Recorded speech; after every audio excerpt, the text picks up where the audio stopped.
País de una cultura milenaria. Sin embargo, en la primera mitad del siglo XIX, las potencias occidentales habían puesto sus ojos en su territorio.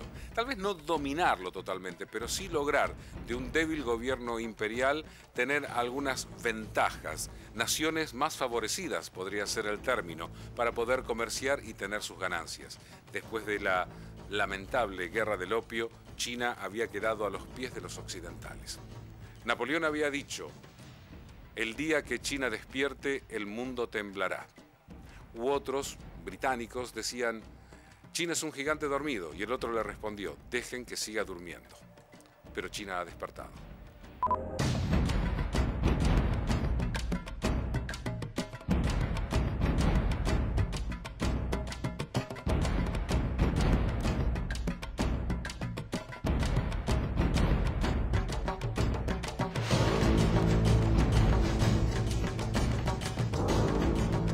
Mientras todos los ojos se encuentran puestos sobre la debilidad de la economía de los Estados Unidos, aparece en escena una potencia emergente que durante los últimos 10 años ha logrado sostener un crecimiento sorprendente: China. El país asiático es hoy en día la segunda potencia económica del mundo, luego de desplazar a Japón. Este cambio en la economía global se produjo luego del estallido financiero de 2008 en Estados Unidos y a la recesión mundial de 2009. La República Popular China es el país más grande de Asia Oriental y a la vez el más poblado del planeta. Tiene más de 1.300 millones de habitantes, por lo que es dueño de la quinta parte de la población total del mundo. La historia reciente de China se puede dividir en dos etapas. La primera, desde la llegada del comunista Mao Zedong, o Mao Zedong, al poder en 1949, que proclamó la República Popular China. Por otro lado, luego de la muerte de Mao, la asunción de Hu Jintao, con su nueva visión de un país más abierto y desarrollado. El actual presidente de la República Popular China llegó al poder el 15 de marzo de 2003. En el año 2007 fue reelegido en su cargo de presidente del Partido Comunista Chino, cargo que deberá cumplir hasta el año 2012.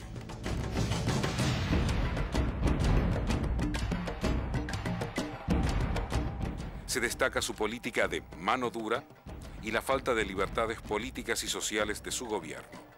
A pesar de esta situación, es innegable la capacidad que ha tenido el gobierno chino y la sociedad para avanzar en una carrera sin precedentes hacia la cima del poder económico mundial. El Partido Comunista Chino, en julio pasado, cumplió 90 años de vida, y su importancia radica en que es una de las mayores organizaciones políticas del mundo, con 71 millones de miembros. Este partido se fundó en la ciudad de Shanghái con 27 personas que creyeron en su proyecto. En aquel momento China era un país pobre, con 670 millones de habitantes, una economía maltratada y un 60% de población analfabeta.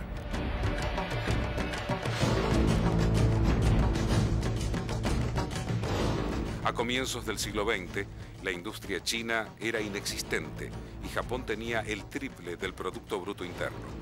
En la actualidad, esta situación es muy distinta y China ha dejado atrás a sus rivales asiáticos y a las naciones occidentales más desarrolladas, menos a los Estados Unidos.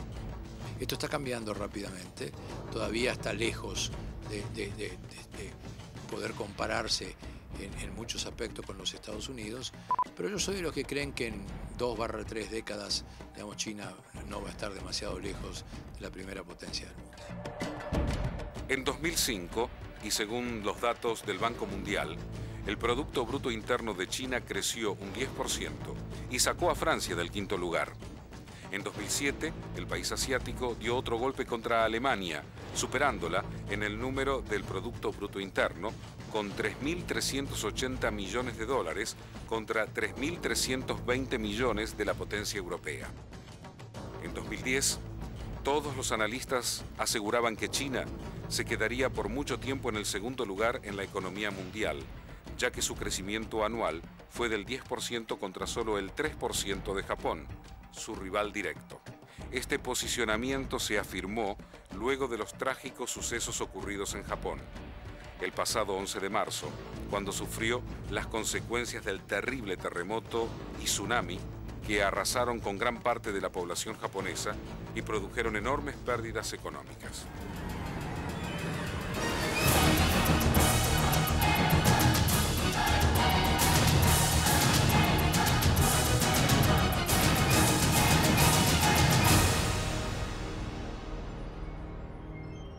Actualmente, y a pesar de los desalentadores pronósticos que se vislumbran para Japón, ese país crece y se recupera velozmente. Muchos analistas aseguran que dentro de algunos años podría dar pelea nuevamente para destronar a China del segundo lugar. Tras situarse en el puesto que Japón ocupaba desde 1968, el Banco Mundial calculó que China incluso destronaría a los Estados Unidos en el 2025, aunque ahora el panorama podría reducir el tiempo que le queda a la economía estadounidense como líder mundial.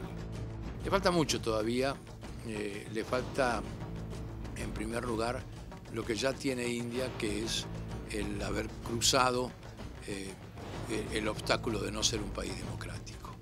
Y en términos económicos, todavía le falta transformar su moneda en una moneda internacional.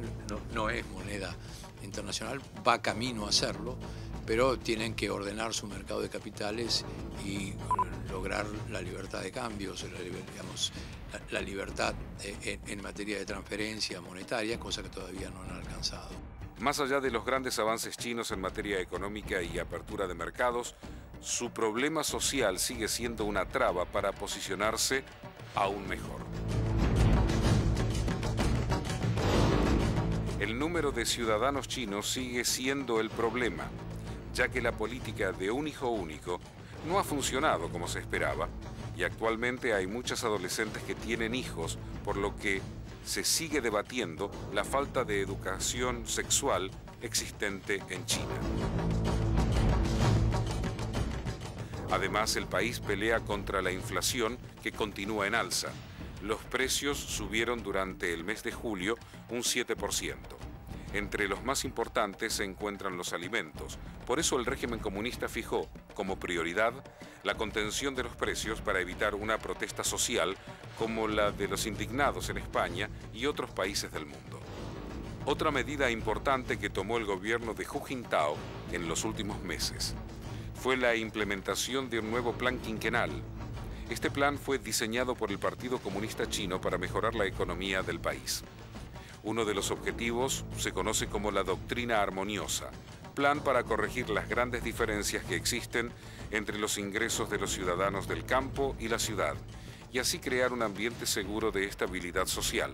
Además, el plan quinquenal busca construir una economía sostenible, mejorar la eficacia energética de China para evitar desastres ambientales y equilibrar el peso de las exportaciones para darle mayor importancia a los productos y servicios de valor agregado. El Partido Comunista lo que establece son planes quinquenales que permiten ir de forma paulatina y lentamente modernizando el país, su sector económico, sus industrias científicas tecnológicas, su industria militar.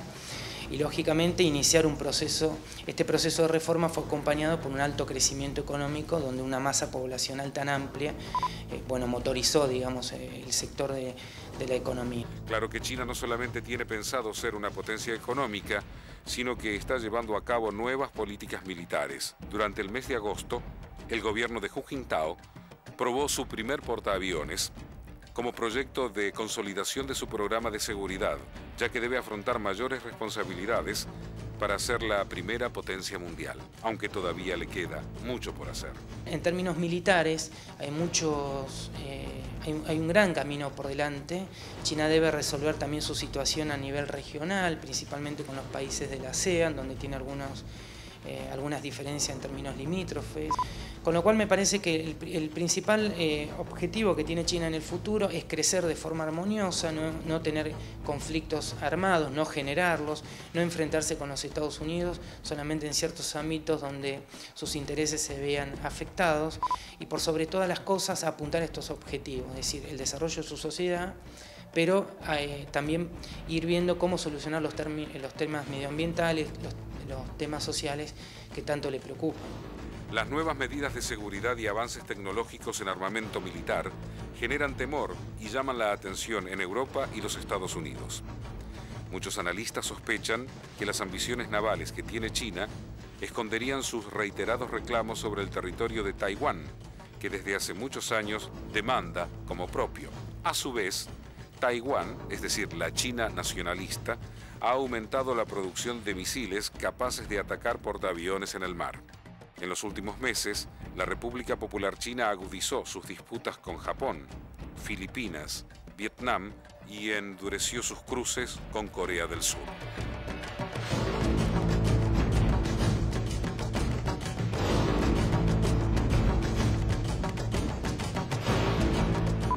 Pero ¿cómo se podía llevar a cabo este cambio? La herencia de Mao había que cambiarla, sin cambiarla demasiado, y fue a partir de 1977, durante la realización del 11º Congreso del Partido Comunista Chino, donde se señaló la necesidad de hacer de China un país moderno para finales del siglo XX, sin dejar de seguir siendo socialista. Y como veremos, la planificación se llevó a cabo metódicamente y hasta ahora se logró. Después de la pausa vamos a ver quién fue el arquitecto, quién fue el que llevó a cabo toda esa estructura que le dio a China su actual poderío.